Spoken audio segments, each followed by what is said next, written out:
들의 마음과 중심을 가지고 하나님 앞에 드리고 오늘은 요한복음 15장 1절에서 8절 말씀을 가지고서 하나님과 소통이 복입니다 라는 제목으로 하나님 말씀을 증거합니다. 어느 마을에 한 영감님이 산에 나무를 하러 갔다가 꽁알을 주었습니다.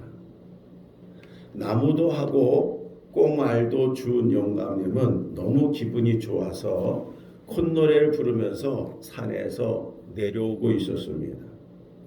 그 돌아오는 길에 마을 한 청년을 만났는데 마을 청년이 인사를 하였습니다. 할아버지, 나무에 가지고 오세요. 그리고서 인사를 하니까 할아버지가 꽁알이다 이렇게 말을 합니다. 마을 청년이 다시 할아버지 물어봅니다. 나무에 가지고 오세요? 이렇게 또 물어봐요. 그러자 할아버지께서는 다시 꽁알이다 이렇게 말을 하시면서 12개다 동문서답을 합니다. 그러자 청년이 다시 큰 소리로 말했습니다. 아니 할아버지 나무에 가지고 오시냐고요? 이렇게 물었더니 할아버지가 이놈아 그런다고 내가 안 먹고 너 줄 것 같으냐? 그러면서 말을 하더랍니다. 여러분 이게 뭘 말하고 있습니까? 이 영감님과 동네 청년은 동문서답을 하고 있는 겁니다. 현대 사회는 통신수단의 발달로 언제든지 실시간으로 소통할 수 있는 시대에 살고 있습니다. 그럼에도 서로 간의 소통이 이루어지지 않으므로 많은 문제가 발생하고 있습니다. 신앙적으로 보면은 하나님과 소통이 잘 이루어지지 않고 있습니다. 관계 속에서 부모와 자녀, 선생과 제자, 정부와 국민, 여야 정치인 모두가 소통 두절된 그 상태에 지금 이 시대를 살고 있습니다. 한의학에 통하지 않으면 통이 온다라는 말이 있습니다. 무슨 말이냐면 서로 통하지 않으면 병이 찾아온다라는 말입니다. 통하지 아니하면 통이 온다. 서로 원활하게 소통이 이루어지지 않으면 고통이 따라온다는 겁니다. 사람과 소통이 이루어지지 아니해도 바로 고통이 따라오는 겁니다. 세상 어떤 불통보다 가장 문제가 되는 것은 바로 하나님과의 불통입니다. 하나님과 통하는 것이 오늘 우리에게 있어서 가장 중요한 일이고 바로 하나님과 통한다는 그 자체가 축복된 일이 되는 겁니다. 하나님과 통하는 것, 그것이 바로 축복받는 비결이 되는 겁니다. 인류의 첫사람 아담이 하나님의 명령을 어기고 선악과를 따먹으로 말미암아 죄를 짓는 바람에 하나님의 관계가 멀어져 버렸습니다. 하나님과 그저 소통하는 그런 시대가 있었어요. 그런데 죄를 범함으로 말미암아 하나님과의 그 만남이 단절돼 버린 거예요. 아니 하나님은 그러한 인간을 에덴 동산에서 추방해 버렸어요. 그저 하나님 옆에 붙어 있으면 모든 게 다 누리는 거죠. 네가 나 임의로 먹고 임의로 행해라. 이 땅에 창조한 모든 것들을 하나님이 우리 인간에게 주시는 복으로 주신 거잖아요. 우리가 기도해서 구해서 얻었습니까? 하나님 안에 하나님과의 소통의 관계에 있을 때 그냥 누리게끔 하나님이 알아서 주신 거잖아요. 하나님과의 관계가 깨어지면 여러분 다른 관계도 잘못되어 가는 겁니다. 그저 누리면서 우리가 복을 받으며 살아가야 될 것들이 말씀을 어기고 불순종함으로 죄가 땅에 들어올 때 하나님은 아담을 통해서 땅을 귀경해야지 돼. 수고해야지. 여자로 하여금 자신의 자손의 번성이 해산의 수고를 가져. 땅은 엉겅퀴를 했어. 갈고리 않고 이것을 일구지 않으면 소산물을 먹을 수가 없어. 하나님의 관계에 깨지니까 이 세상에서 내가 살아가는 삶의 터전의 모든 관계가 다 깨져버려요. 반대로 하나님과의 영적인 관계가 회복되면 다른 관계도 회복되고 형통하게 되는 겁니다. 그래서 예수님께서는 마태복음 6장 31절에서 33절에 그러므로 염려하여 이르기를 무엇을 먹을까 무엇을 마실까 무엇을 입을까 염려하지 말라. 이는 다 이방인들이 구하는 것이라. 너희 하늘 아버지께서 이 모든 것이 너희에게 있어야 할 줄을 아시느니라.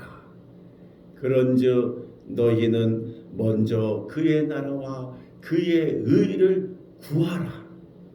그리하면 이 모든 것을 너희에게 더하시리라. 이렇게 말씀을 하셨습니다.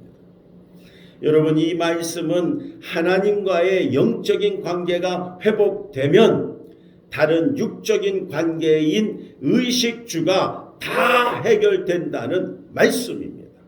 사실 엄밀하게 얘기를 하면은 구하지 아니하여도 우리가 이 땅에 필요한 건 하나님께서 다 주시겠다는 거예요. 더해 주시겠다는 거예요. 이방인들이나 저들은 하나님을 믿지 않기 때문에, 살아계신 전능하신 하나님 창조주 하나님 믿지 않기 때문에 이방인들은 구해야 되는 거예요. 찾아야 되는 거예요.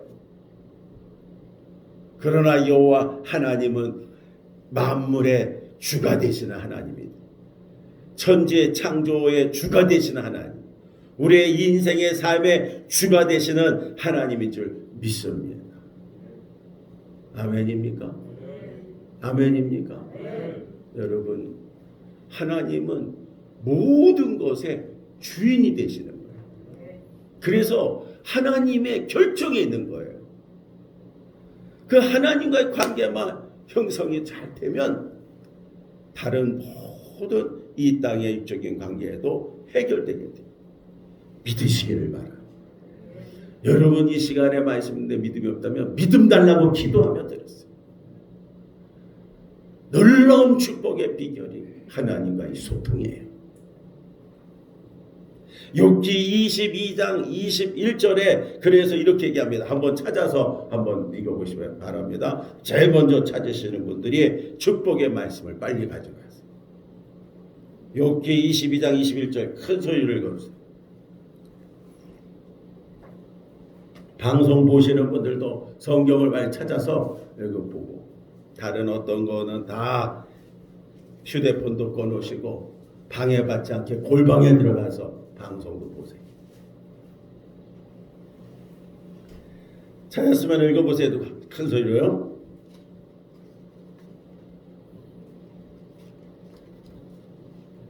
욥기 22장 21절. 너는 하나님과 화목하고 평안하라. 그리하면 복이 내게 임하리라. 아멘. 뭐라고 그랬어요? 너는 하나님과 화목하고 평안하라. 그리하면 복이 내게 임하리라. 하나님 말씀이에요, 여러분. 그래서 여러분, 하나님과 화목한 하나님 관계가 먼저예요. 그게 회복이 되고 소통이 되어지면 복이 내게 임하는 거예요. 복된 인생을 여러분 살기를 원하십니까? 소리가 이렇게 작아요.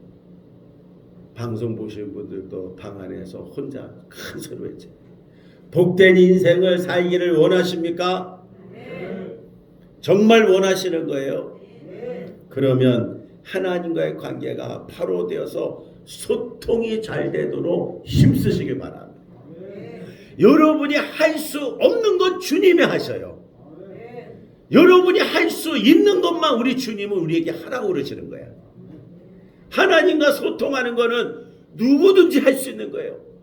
어린 아이에서부터 노년이리까지, 배운 자에서 못 배운 자이리까지 누구든지 하나님을 부를 수 있어요. 누구든지 하나님 앞에 나와 예배할 수 있어요. 누군지 하나님의 사랑을 이웃에게 전할 수 있어요. 하나님과 관계가 회복이 되고 소통이 되도록 여러분이 할 수 있는 일입니다. 힘쓸 수 있기를 주의 이름으로 축원합니다. 오늘 하나님과 소통할 수 있는 방법 3가지를 말씀합니다. 본문 말씀에 나오고 있지만은 첫 번째, 하나님과 소통하기 위해서는 첫째로 내가 주님 안에 거해야 됩니다. 본문 1절에 나는 참 포도나무요 내 아버지는 농부라고 했습니다. 5절에 나는 포도나무여 너희는 가지라 라고 시작을 합니다. 오늘 본문을 보면은 성부 하나님은 농부로 말씀하였습니다. 성자 예수님은 포도나무로 말씀하고 있습니다. 그리고 우리는 뭐라고 얘기하고 있습니까? 가지라고 묘사하고 있어요. 겉으로 볼 때 여러분 가지가 나무에 붙어서 그냥 가만히 있는 것 같아요. 가지가 뭘 합니까? 그냥 아무것도 아니고 그냥 붙어만 있는 거예요. 붙어만. 그러나 실제로는 가지가 나무에 붙었을 때 그 나무 원줄기 사이에 끊임없는 상호작용이 있는 거예요. 붙어만 있는데 끊임없는 상호작용을 인해서 때가 돼서 하나님의 자연의 법칙에 때가 될 때 열매를 가지에서 맺게 하시는 거예요. 끊임없는 기밀한 상호작용을 통해서 나무는 점점 자라게 됩니다. 마침내 본연의 사명을 다하여서 탐스러운 열매가 주렁주렁 열매를 맺히게 되는 거예요. 여러분 가지가 포도나무 원줄기 계속해서 붙어 있어야 하는 것처럼 우리도 주님께 붙어 있어야 될 줄 믿습니다.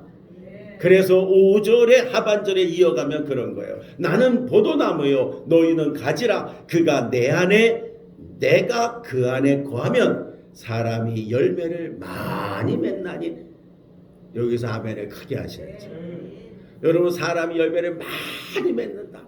여러분은 하는 일이 형통케 하신다. 여러분의 삶의 건강의 축복, 물질의 축복, 정신의 축복, 가정의 축복 모든 걸 다 주신다. 모든 복이 거기에 다 있는 거예요. 그런데 하나님 말씀 안에 붙어 있어야 되는 거예요. 예수님 앞에 붙어 있어야 되는 거예요. 그러면 다 해결해 주세요. 수고와 슬픔이 없이 이 땅에 사는 자가 어디 있어요? 가정마다 문제 없이 사는 자가 어디 있겠어요? 회사 직장마다 문제 없는 회사 직장이 어디 있겠어요? 소상공들만 그렇습니까? 지금 이 시대의 대기업들이 얼마나 여러분 제가 뉴스를 볼 때마다 얼마나 안쓰러운지 몰라요. 우리도 힘들고 어렵지만 그들의 고통은 이건 뭐 배운 것도 있지 가진 것도 많지 힘도 있지 그런데 무용지물이 아무것도 할 수가 없어. 오직 할 수 있는 건 망신만 당하고 있는 거야. 그런 어떠한 그러한 정치적인 프레임 속에서 속수무책을 당하는 거예요. 어떤 사람은요 감옥에까지 가 교도소까지 가. 그 속에서 아무런 죄도 없는데 평생 나오지 못하는 자들이 있어요. 제가 예전에 이 교도소 안에서 선교를 행하고 할 때 선교를 통해서 그렇게 가가지고서 얘기할 때 소장님이 저한테 이런 얘기한 적이 있었어요. 그 제가 왜 놀랬냐면은 그 세례를 이제 주기 위해서 이제 여러 목사님들하고 함께 갔어요. 혼자 간 세례 이렇게 몇 명이 받겠지 이랬는데 세례 받는 자들이 100여 명이 넘어요. 세례 받는데 그러니까 이제 세례식을 주러 가는 거야.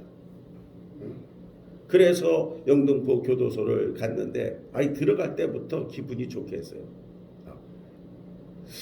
그냥 모든 죄들이 생각나. 그런 마음 속에서 들어가는데 기분이 이상하더라. 제일 먼저 저기 찾아온 그런 답답함이 뭐냐면 그 회색 담석이 안에 들어가는 순간에 이게 문이 닫히는데 이 속에서 제가 순간 그 생각한 거야. 1년만 못 나와도 야 이거 어떻게 이거 사나 이 생각이 들은 거야. 마음대로 못 다닌다.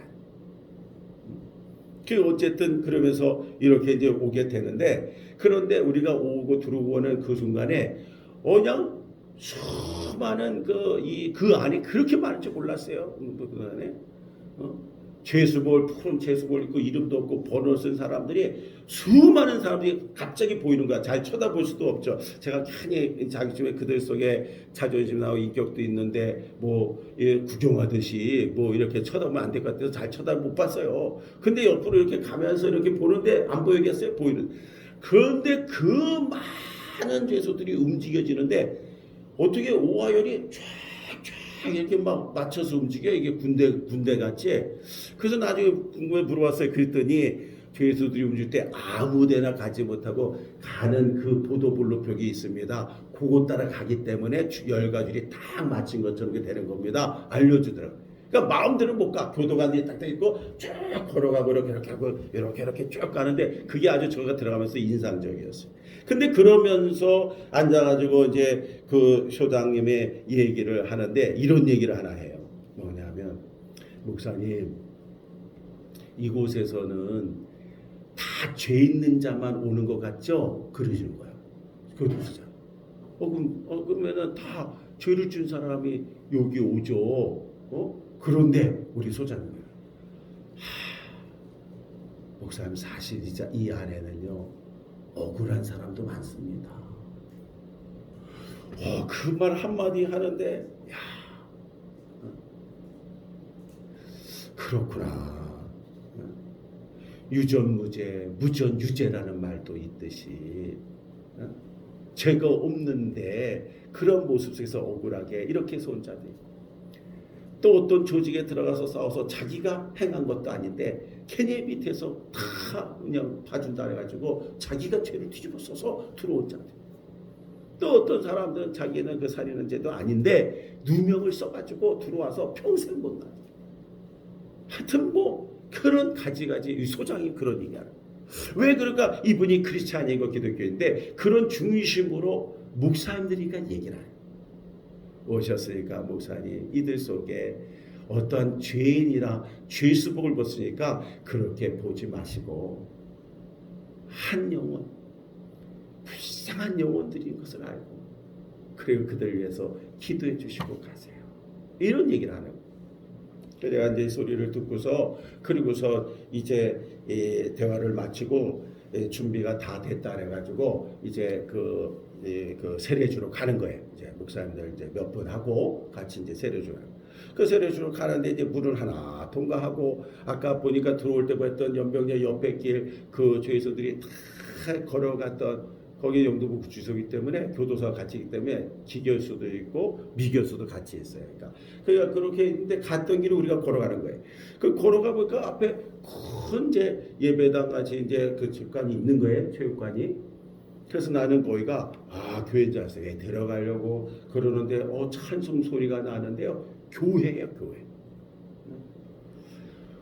얼마나 그냥 찬송이 그냥 우렁차고 얼마나 막 그냥 그 뭐랄까요? 소리만 큰 거 말고 그 뭐랄까요? 교회 찬양할 때 그냥 그 가슴에 울리는.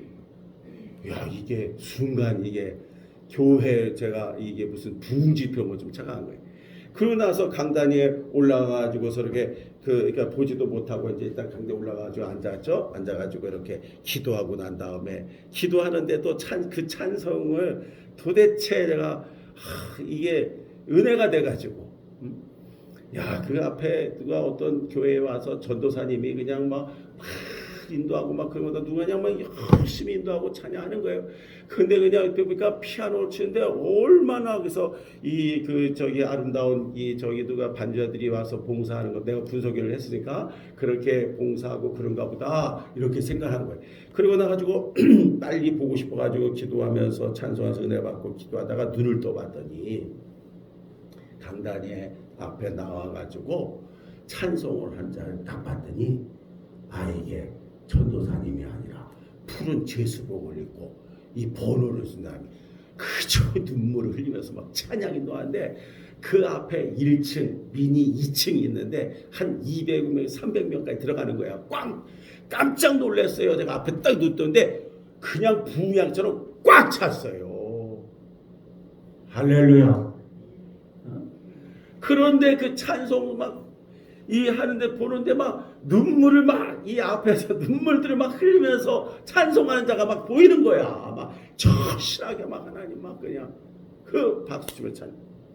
아유 피아노를 누가 그렇게 은혜에게 영감 있는 반주라고 누가 이렇게 그냥 반주나 봤더니 푸른 제수복을 입은 자가 반주 남자가 반주를 그냥 참. 야 하나님께서 여기 안에도 계시구나.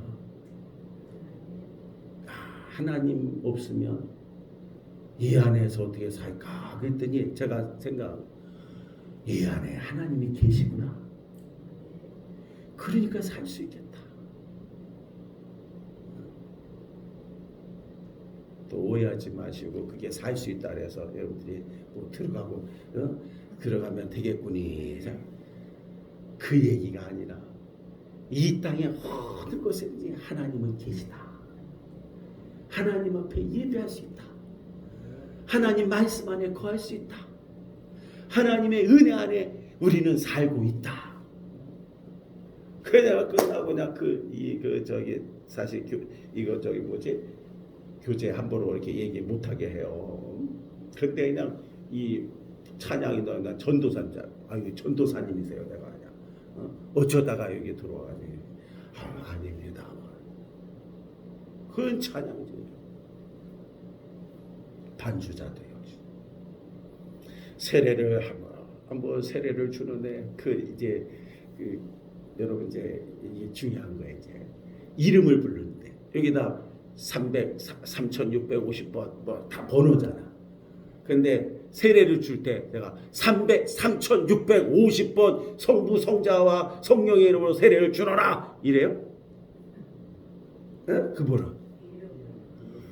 그랬어요. 이 사람들이 이 안에서 이름을 불러주질 않아. 누가 부른 적이 없어요. 세례 받을 때 이름만. 그 이름을 번호에 모르니까 이름을 써가지고 표차를 나눠줬다. 그래서 갈 때 그거를 딱 줘서 이름을 그냥 이름을 부르는 순간부터 은혜가 돼요. 하나님께서 사개오야 예수님 내려와라. 오늘 내가 네 집에 거해야 되겠다. 오늘 여러분 마음에 주님이 거하십니까? 오늘 여러분 삶 속에 직장 속에 사업 속에 하나님이 계십니까? 내 인생의 계획 속에 나의 꿈만 비전만 있을 뿐이지 그 계획과 비전 속에 하나님이 계십니까? 하나님 안에 붙어 있어야 돼.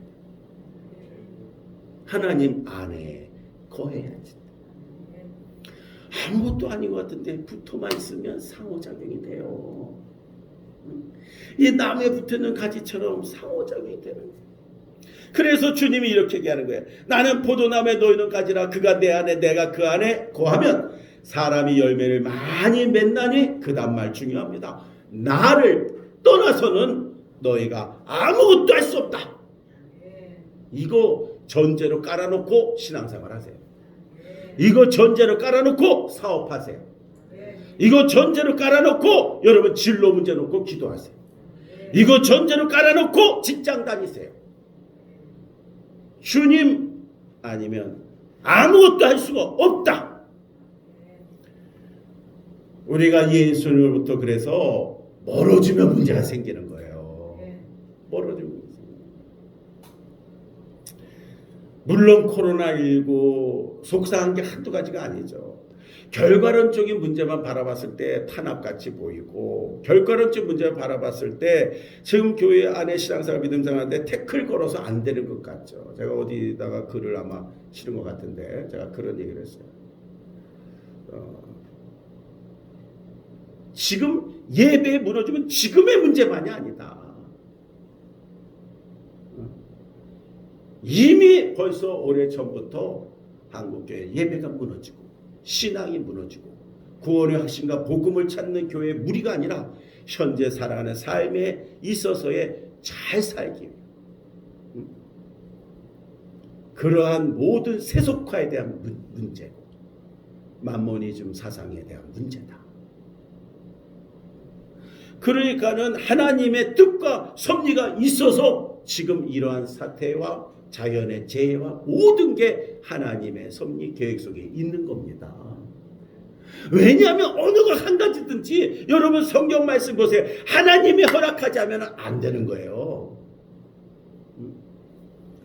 욥이 그처럼 고통을 받고 이 형제를 미움을 사게 되는 거 그거 하나님 모르셨을까요? 그 미움을 받아야 되고 그 미움이 시기가 돼가지고 증오가 돼서 이제 완전 죽이려고 그래야지 일이 되는 거예요. 그래야지 그 집에서 떠나는 거예요. 그래야지 그 집에서 떠나야만이 그게 애굽에 가는 길이 되는 거예요. 종려 대신의 자리를 가는 그 길이 되는 거예요. 그 과정이 없이는 하나님의 계획 섭리가 없는 거예요. 그래서 하나님은 어떻게든지 우리가 의의 도구로 쓰임받든 불의의 도구로 쓰임받든 다 쓰임받는 겁니다. 그래 우리가 기도할 거는 겸손한 마음을 가져서 하나님 앞에 의의 도구로 쓰임받기 위해 기도하시길 바랍니다. 하나님 저를 우리가 그래서 늘 기도할 때 좀 그렇잖아요. 선한 도구로 사용하여 주시옵소서. 또 역사를 이룰 때 하나님 선한 역사를 이루어 주시옵소서. 우리가 이렇게 간구하는 이유가 여기에 있는 거예요. 오늘 여러분 마가복음 14장 54절을 보면요. 베드로가요 예수를 멀찍이 따라갔다 그랬어요. 멀찍이 성경에 그런 표현을 써요. 베드로가 예수를 멀찍이 따라 대사장의 집들 안까지 들어갔다. 대사장 집 안뜰까지 갔어요. 다시 말하면 예수님이 가는 곳까지 따라간 거야. 근데 따라갔는데 어떻게 따라갔냐? 멀찍이. 예수님 저랑 상관없는 사람이에요. 멀찍이 따라갔어요. 더 웃겨요. 들어가가지고서 뭐 했나 안 들어가서 예수님 바라본 게 아니라 아랫사람들과 함께 앉아 불을 쬐다. 되게 웃기죠?